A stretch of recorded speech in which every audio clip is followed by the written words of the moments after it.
One of the most common questions I get is, how can you say there's no relationship between weight and health? And first of all, virtually nobody is saying that. What I and many other fat activists are saying, and in fact we're begging people to understand this, is that as it stands in the current research, the relationship between weight and health is correlational, not causal. So some research methods 101. When two things are correlated, it means that they're happening at the same time. It does not mean that one thing is causing the other thing. For example, there's a very strong correlation between male pattern baldness and heart attacks, which is true. Now, based on that information, should we ascertain that baldness causes heart attacks? Should we try to get bald men to grow hair in an effort to reduce their likelihood of having a heart attack and then blame them when they can't do it? No, because what's actually happening is that a third factor seems to be at play, which contributes to both baldness and heart attacks. What I'm suggesting is that we look much more closely at the third factors at play when it comes to weight and health. For example, fat people frequently have our blood pressure taken with blood pressure cuffs that are too small. The problem with that is that when you use a cuff that's too small, it will always result in a false high reading. And this happens all the time. So these are the kinds of things I think about when someone says that fat people have higher rates of hypertension. I think, of course we do. We are constantly getting false high readings. And more broadly, there are a number of very influential third factors that contribute to the overall trend of health problems for fat people, such as weight stigma, also known as the stress of discrimination, something that fat people experience a lot. Another is weight cycling. Virtually all fat people have tried to lose weight at some point in our lives, but pursuing weight loss is a virtual guarantee that someone will experience weight cycling, which is extremely hard on the body. And finally, we have inaccessible, inequitable, and biased healthcare. Fat people experience all of these things, and all of them contribute to illness. But despite all of these third factors, discrimination, stress, weight cycling, limited healthcare, biased healthcare, incompetent healthcare, and a lack of proper medical equipment, the cultural conversation around weight and health refuses to evolve. People, especially thin people, tend to be very committed to upholding fat phobia. People are just more comfortable believing that fat people do bad things and that leads to bad health, and thin people do good things and that leads to good health, despite the fact that we know that's very misleading, very stigmatizing, and often untrue. Turns out the pushback that I get on this topic, it's not really about health. It was fat phobia all along, guys.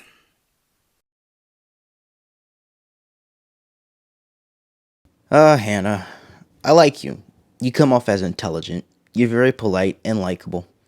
But unfortunately, you're an agent of disinformation, so I am obliged to seek and destroy. In previous videos, I've talked about how we can establish a causal relationship between obesity and disease by studying the properties of fat.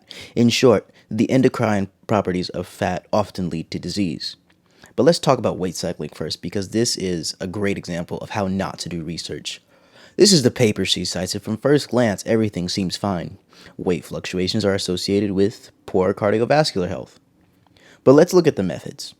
485 women between the ages of 20 and 79, and the women were asked, how many times in your life have you lost and gained at least 10 pounds in 1 year, excluding pregnancy? Wait, well, how did they lose weight? Did they diet? Exercise? Was it injury? Illness? We don't fucking know. In fact, the paper outright says we use self-reported data for weight cycling history, which may be subject to recall bias, and we did not query regarding the intention behind weight loss and regain. Therefore, it is unclear how intention might have influenced the observed associations. Hannah, why didn't you mention this? I don't think you're dishonest, but I do think you didn't read this damn paper beyond the abstract. Let's look at this meta-analysis by Zhu and others 2019. While the authors did note that body weight fluctuations were indeed associated with increased risk for cardiovascular disease, one thing they observed was the fact that studies that differentiated between intentional and unintentional body weight fluctuations were unable to correlate intentional weight cycling with cardiovascular disease. As for blood pressure, the issue of cuffs doesn't erase the fact that obesity is correlated with high blood pressure. In this study, cuff size was adjusted based on the arm circumference of the patient, and still a higher BMI predicted chances of hypertension. There was a struggle for me, in talking about sex shifting in our relationship. When we first started dating, I was much smaller than what I am now. So I was like, oh, you don't want to have sex with me because I've gained weight. And understanding that that is an inherited thought, that is of no fault of mine that I have those thoughts. And just imparting that to Ebony because we both are having the same stuff. When I'm having fatphobic thoughts about myself or about somebody else, that is white supremacy. That is a little white cis man from the 16th century on my shoulder telling me this is bad, this is wrong. Buzzwords. Buzzwords galore. Just when you thought it was safe to go outside, here's some more fatphobic shit. We celebrate adults losing weight, regardless of what's happening in their lives, but we worry about adults gaining weight, regardless of what's happening in their life. We celebrate a teenage boy eating everything in sight, but we worry about a teenage girl eating everything in sight. We celebrate a pregnant body. We worry about a postpartum body. We celebrate baby roles. We worry about adult roles. We celebrate how thin people eat, and we worry about how fat people eat. So what's the point of all this? Let people live and don't be a jerk.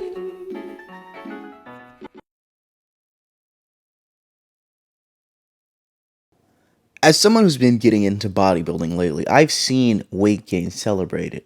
I've also seen weight gain in former anorexics celebrated. Hold on. I forgot I was gay for a second. I've seen formerly skinny men get praised for becoming a bear as they got older. For those who don't know, a bear is a fat, hairy gay man. Anyways, the point is, weight gain can get praised depending on the context of the weight gain. Maybe it's just human biology, but I'm pretty sure has wrong.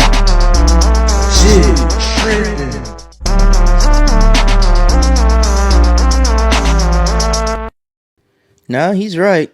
That's actually what happens. Every time we deprive people of food, they get really damn skinny. We have tons of historical examples of this. So one of my friends has been experiencing Tinder for the first time, and I am so grateful that they are sharing their experiences in the group chat because I'm living for it. And on their list of things that they've decided are like immediate no's is anyone who describes themselves as outdoorsy. And as someone who lives in the United States kingdom of outdoorsy in the Pacific Northwest, this is 100% a good instant no. Because in my experience, 90% of the time, outdoorsy is code for, well, I just don't want to date fat people. Like, almost always. Because outdoorsy also is just meaningless. Does it mean you like hiking? Does it mean you like going up and skiing? Does it mean you like just sitting outside? The fuck does outdoorsy mean? And it always seems to be attached to people who are like doing the Instagram hiking aesthetic and they like a certain body type. Anyway, something to keep in mind as you're out on the internets. Be good, guys. So as you said, outdoorsy is attached to people who like to do the Instagram hiking thing. Got it. So what I'm gathering is when someone says they're outdoorsy, they like to do shit like hiking. That's just me. I'm just applying Occam's razor here. You know, a dash of logic will take you a long way. Listen, I've had a long ass day, okay? But I'm still going to address this comment because your logic is seriously flawed. All right? First of all, fat accumulation on somebody's body is often way more than calories in and calories out. There are hormonal issues. There is trauma to be accounted for. Did you know that trauma that in your childhood actually increases cortisol, the stress hormone, which actually makes your body hold on to more fat? It's nice that you mentioned all these factors, but here's a question. Which one of those will make you fat in the absence of calories? Let that sink in.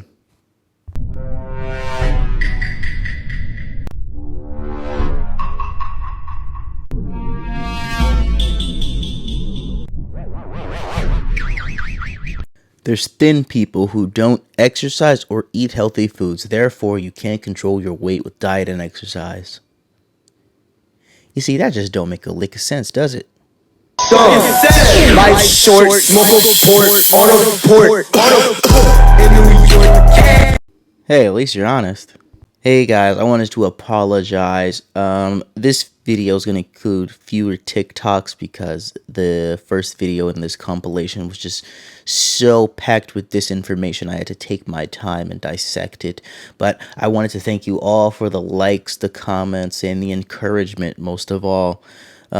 Please feel free to like, comment, and subscribe if you aren't already. Thank you.